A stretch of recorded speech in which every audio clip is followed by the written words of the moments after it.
somehow they find a way.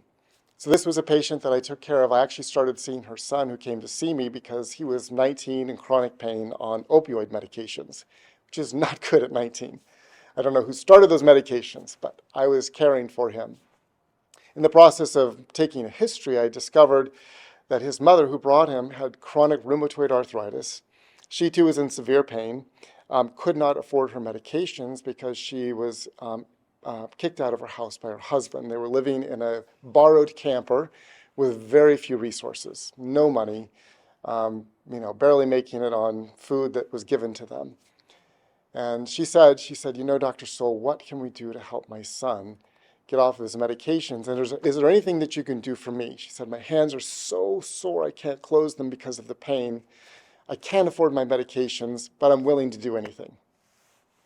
So as a doctor, you're sitting there thinking, what am I going to tell these patients? But I knew that the solution for her and for her son was a whole food plant-based diet and some lifestyle change.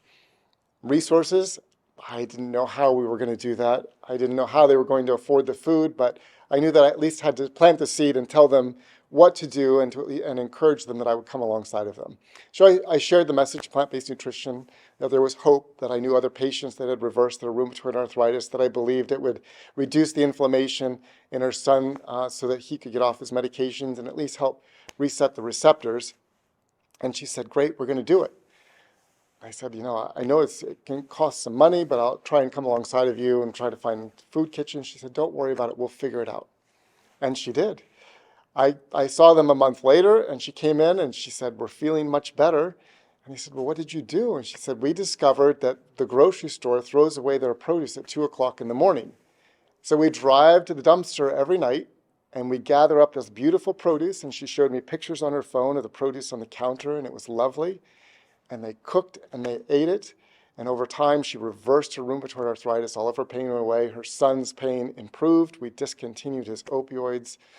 And now they had enough resiliency and energy and strength to deal with the rest of their life without the healthcare issues that were further burdening them and acting like an anchor.